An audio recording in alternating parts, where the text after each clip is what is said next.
Ferromagnetism, what happens in the case of a ferromagnetism?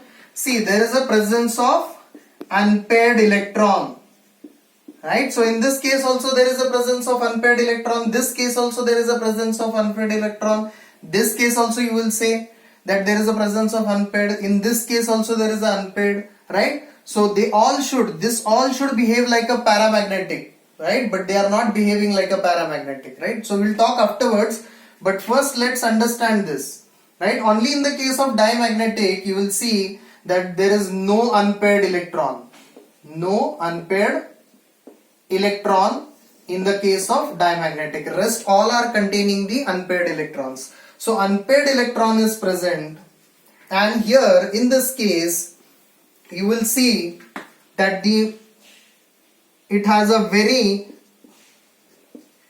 high magnetic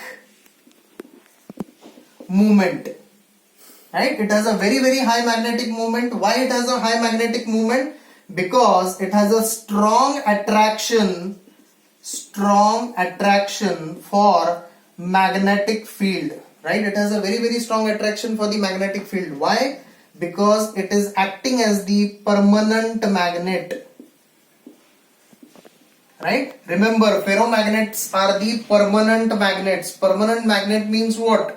See, whether the magnetic field is applied or the magnetic field is not applied, or whether the magnetic field is present or it is not present, then also it behaves like a magnet. That is why they are called as the permanent magnet. I hope that you have understood this. What is ferromagnetism? See, ferromagnetic contains the unpaired number of electron.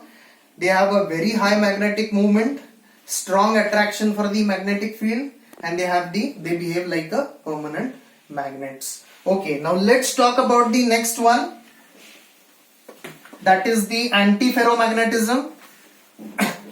Now what happens in the antiferro?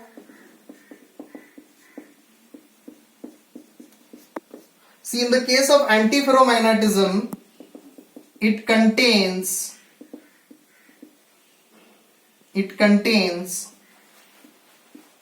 unpaired electron. This also contains the unpaired electron, right? Here in this case, the magnetic moment will be equals to 0.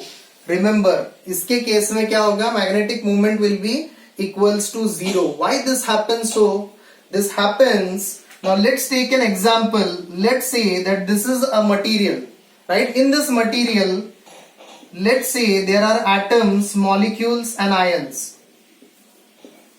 right? So how is the magnetic field applied? We know that there are two directions, north pole and south pole, right? And a flux is developed between these two. That is said that the magnetic field is applied, right? So in this case, what happens?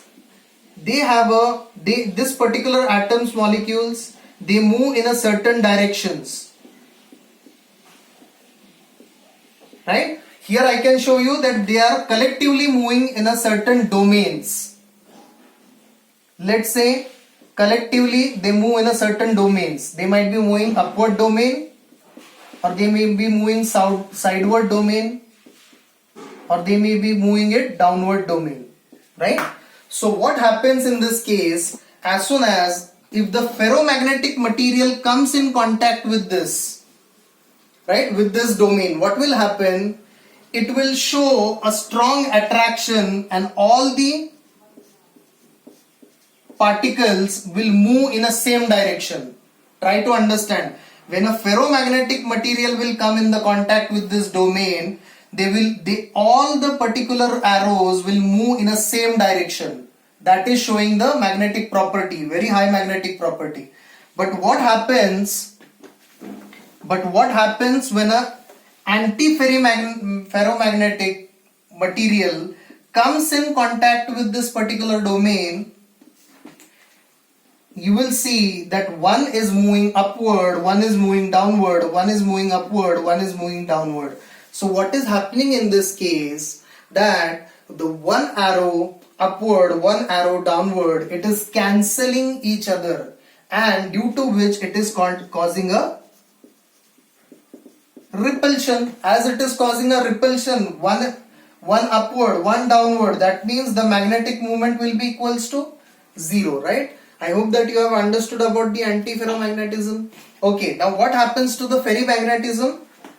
See, when magnetic material comes in contact with this domain, you will see that majority of them will move in the upward direction, but only one of them will be moving in the opposite direction, right? So here we can say that there is a magnetism present, but in a very, very less amount, right? So I hope that you all might have understood what is diamagnetic, what is paramagnetic, what is ferromagnetic, what is anti, and what is the ferrimagnetic, right? If you have any doubt, you can contact me or you can write it in the comment section.